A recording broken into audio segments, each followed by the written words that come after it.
Well, it's been some time, but we finally got him here. It's Alex Perez, who's taking on Matheus Nicolau at UFC Vegas 91 on April 27, the main event. First of all, Alex, how are you doing, man? I'm good, man. Another day in Vegas. It started sunny, now it's windy and it's probably gonna rain, but can't complain, man. You definitely can't complain, man. I'm in the Netherlands. It's like raining all the damn time here. So I think it's pretty good over where you are. Um, Before we go into the fight, where we're going to talk about your UFC 300 um, on Saturday, obviously. You're in the corner of Cody Garbrandt. Um, it didn't went the way Cody wanted, obviously, the fight, But can you tell me a little bit about the experience being in the corner with such a big event and what was the atmosphere over there? Man, the atmosphere, first of all, was amazing from start to finish. We pulled up to the venue, and people were outside already waiting to get in. So it was cool to see. Being in the arena was awesome. The back, in our locker room, it was us, Jim Miller, you had Yuri, you had who else was in there? You had Turner, you had a lot of people in there, like big names. It was just crazy to see because these are all guys that can main event a card, and I was like, oh man. So it was cool to be back there. Obviously Cody's fight didn't go the way he wanted, but it's part of the game. I feel like he had a great camp, and there's a lot of positive things that we can take away from the fight. Obviously, good or bad, win or lose, you're gonna take bad and good from it. But I'm excited to see what the future holds for him, and I'm happy to be a part of his journey. Yeah, for how long you guys training now together? So I've been training with Cody for about a little bit more than a year, about a year around there. Yeah, I was at Syndicate for a while, and then kind of didn't fit my style, and I was kind of looking to bounce to Extreme, kind of went there. I liked it. I like Syndicate. I like Extreme. They both have good and bad that I liked and didn't like, and randomly ran to Cody, and he's like, "Hey, come wrestle," and that's where I met Chase Pammy, one of our wrestling coaches. And from there, we kind of just clicked. And I was like, "Hey, man, if you ever need help, I think he's getting ready to fight Mario Batista. I was like, if you need help drilling or anything, let me know." And we kind of just came like that. So it was cool. It's been a good experience. He's such a good guy, and I learned a lot from him just from the mental aspect of the sport, for him being champion, for him going through a little slide in his career and then coming back up, winning a couple in a row. Like I said, he lost to Davidson this Saturday, but it's all part of the journey. Yeah, for sure. And it were two former champions against each other. Was a fight long time in the making, but yeah, it didn't went this way. But it was a pretty good fight and definitely a very good opener of the UFC. It's actually crazy that that was an opener if you think about it, right? But yeah. Also talking about Syndicate, Vince Morales, keep the stash. You know what I mean. Uh, he's always like, yeah, he wants to get re-signed by the UFC, obviously, and it's like, dude, you have to keep the stash. Gives you power. So it's just for fun. But That's hilarious. yeah, um, your fight against Matheus Nicolau. Obviously, Matheus Nicolau was supposed to fight Manel Kape. Kape had to pull out. I think he underwent surgery he had broken ribs. I think he posted that. When did you hear about you got up for the fight, and did you have any hesitation taking it on short notice? So what was crazy was one of my roommates here in Vegas, he actually used to train at Munyao and coach those guys and stuff. And I came home because I was helping out Cynthia Cavillo, and we went to go get some food. And we come back. He's like, "Hey, did you see Manal? Manal posted something about being like in the hospital or something." It's like, "Oh no." He's like, "They might call you to fight," And literally the next day, I got the call. I didn't hesitate at all. You know what I mean? I fought everybody that asked me to.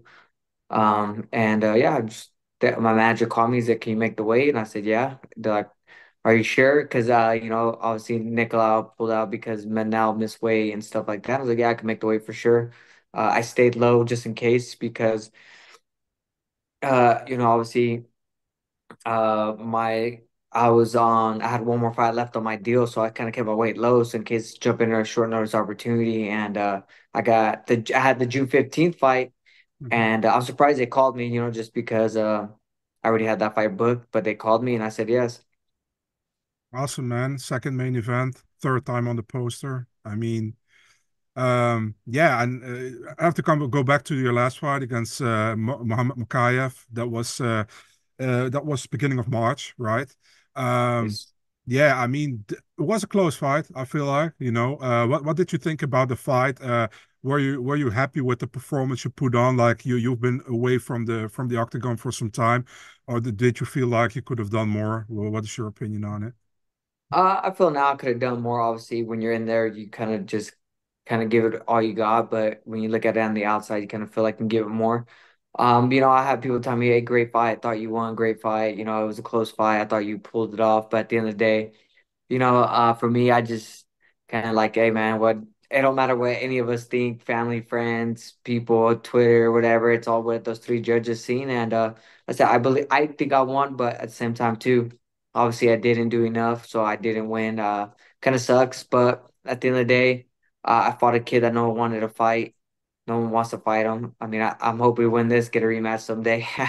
But it is what it is. My losses have been to Benavidez fought for a title. Davison was a champ. Pantoja is a champ now and the number one prospect. So can't really hang my head too low on those losses. Just to improve and get back in there.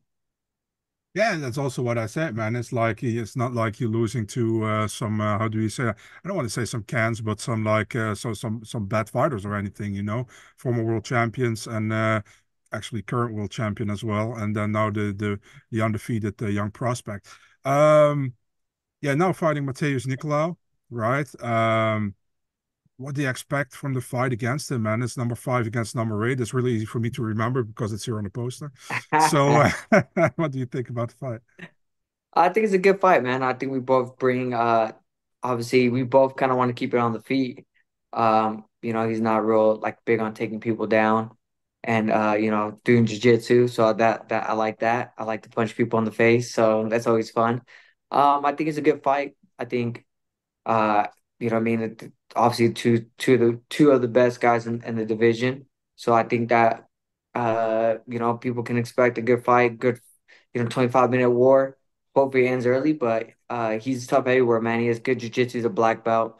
He's good on the feet. Obviously, comes from Manuel Munoz, Jose Aldo, Barao, Diego, Nunes from back in the day. Like they have Yeah. some good names. Claudia Gadella, all these guys that come from that camp. Pantoja was originally from there as well. So they got good tradition. And then Perez is one of the best coaches on the planet and one of the, main coaches, main staples in the MMA game in Brazil. So, I mean, I'm expecting a fun fight. Sure. Also, Padeneros, I think he fought once for a UFC title. Not a lot of people know that Yeah, actually. I don't know if he fought for it. I can't remember if he did or didn't, but yeah, that guy's been around for a while. Yeah, yeah, very long time. Um, yeah, I mean, you said you expect most of the fight as a striking fight. I gotta ask you this, man. I mean, you're on a bad skid. Gotta say it, but I don't feel like I still feel like you have a lot of more in you, man. Where do you get that? How do you say that confidence from to this time going into that fight and getting the job done instead of like you have to break that skid right now, man. I feel like. Honestly, the confidence is just from the training I do, like every fight I've gone into from the Benavides fight to, Davison to Pantoja to Makai. I believe in my training, I believe in my skills. Yeah, I've had not the best of luck, but at the end of the day, I'll gamble on myself every single day of the week, and that's what I'm doing in this fight. I don't expect nothing less of myself just because I'm on a little skid, It is what it is, and there's nothing I can do to change the past. All I can do is worry about what's coming up and do everything I can do to change that. And that's what I'm doing right now. Yeah, and it's not like you fought some like we said, some low level competition. You always fought the best. So one thing that's really actually really bothering me, and I think you don't really care about it, and you always laugh about it, is people talking online some crap about you, and it's always like they go to topology, it's like, look how many fights fall through, but half of those fights weren't your was it because of you? Also, your opponents pulled out of some fights, Yeah, how man. At first I would be kind of like pissed off, but then now I'm like, who cares? Like people that don't know. They're gonna keep talking, even if you tell them like, oh, I didn't pull off from half those fights, right? Like they don't care. They just shows you that the fights were canceled, right? So to me, I can care less what people think. It is what it is, man. People are gonna have their opinions, whether it's right, wrong. They're gonna talk shit, win, lose, you make it to a fight, don't make it to a fight, they're always gonna talk shit. So it's like whatever. I'm probably one of the guys that could probably could take a lot of shit talking because that's the way I am. I'm from the wrestling culture and that's what we do for a living, so I really don't mind it. I really don't care what people have to think about me. People think I'm an asshole, like me, dislike me. I can care less. As long as my friends and close circle know how I am and they care about me and obviously they respect me. That's all I really care about. Yeah, and I can second that you can take a lot. So yeah. Uh um yeah, also like you fought Mohammed Mokaev at the same event. Match now fought Steve Erceg. Steve Erceg is now fighting Alexandre Pantoja for the flyweight title. We were surprised with that one, that they announced that fight. And what did you think about it? Because in my opinion, and if I can give my opinion here, I know Mokaev was really upset that he didn't get the call for that fight. And I was like, yeah, Ertzak got that knockout finish, the spectacular knockout finish. Mokaev just got by decision. But still, I feel like a win over you is bigger than a win over Matt Schnell. All respect to Matt Schnell, by the way. How do you see that? If I look at their schedules, right, I feel like okay, part has a stronger schedule. I mean, he's fought me and Tim, two big names. I mean, Usyk came in and fought. I'm gonna butcher his name, Dovok. Dvorak, Dvorak, Yeah, David Dvorak. Yeah. yeah, yeah. They fought him right off the back, so he was already in the top 15 no matter what. So that's one tough opponent. But for me, it's just about how good do you look in your last performance, right? Like he's going in there. He had a decision versus Mhm. David, and then comes in there, finishes Alessandro, comes in there, finishes Matt Chanel, knocks him out. You're just as good as your last performance, right? So um that's the name of the game, like people always tell me like, oh well, Muhammad beat you, he should have got Tasha. I was like, yeah, but I'm basically coming off the couch, having fun so long and stuff. So and he couldn't finish me or whatever. So I think that's why they gave it to him. It's just as you're just as good as your last performance. So I think that was the reasoning behind it. I do agree with you. Makai probably has a way stronger schedule, way more fights in the UFC, more fights in the UFC. But his last fight, he didn't look that impressive. Yeah, yeah. I agree that you agree with me. Uh, um, yeah, you have another business besides besides fighting. It's açai. I want to bring it up, despite you never let me taste the açai so far. So, I mean, can you tell me actually how it tastes? Because I never had it. It's not available over here. And what is the business you're in and what you're doing with it? Can you tell us a little bit about So I about a year ago, yeah, about a year ago, year and some change, opened up Açaí Republic out in Orange County. It's on the city of Orange. I opened it up just to kind of, invest my money, start trying to make some moves for the future. I've always had a job in general. People are like, I'm kind of made fun of me because I said like, oh, fighting isn't my only source of income, but fighting's not gonna last forever. And I've always had a job, whether I was fighting when I was fighting for a world title, I was teaching classes, cardio kickboxing classes, and working security. That's just the way I am. So I opened up this business to, obviously be my own boss. But I actually tried Acai Republic and it was really good. I've probably one of the best acais that I've had. And I really like the product and my nutritionist okayed it. Like, oh yeah, you can have one for a cheap meal. So they're okay. So I started going in there, and then I just got a hold of them and asked them how to start. I wanted to be a franchisee, how to get into it. And I literally like, yeah, just look for a spot and kind of let us know which is fine, and we kind of go check it out and stuff. And literally within probably like a week, I found a spot.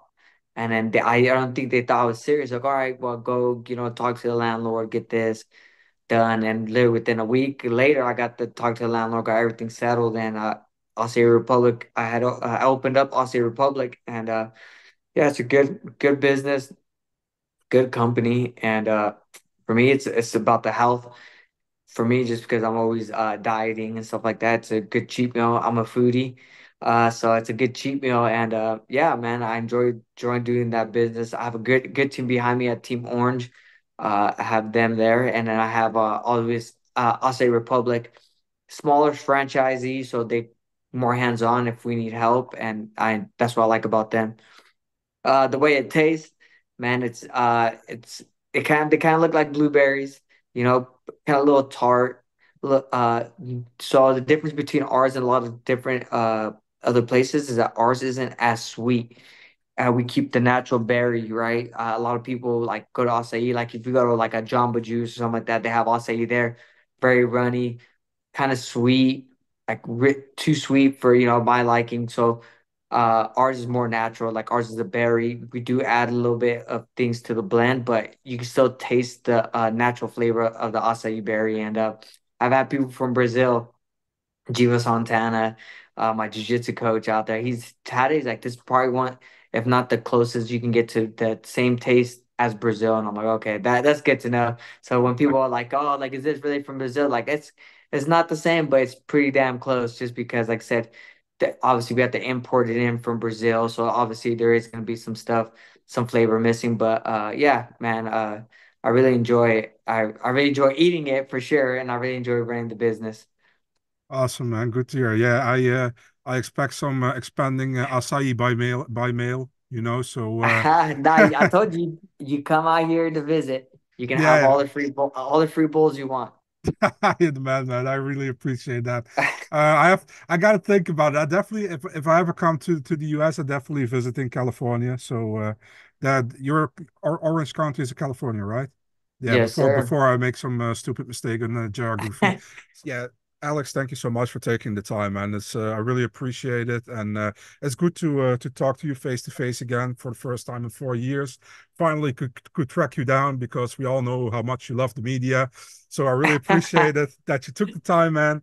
Yeah, I hope you have a great fight on April 27th, and we'll definitely keep in touch. Thank you so much, man. No, no, thank you for having me, man. You're probably one of my favorite guys to talk to and harass online, Nah, but for us, you're one of my favorite guys to talk to and keep in touch with, man. You're a good dude. You're good at your job, and I really appreciate the time. I really appreciate you saying that, man. Thank you so much. Yeah, thanks, brother.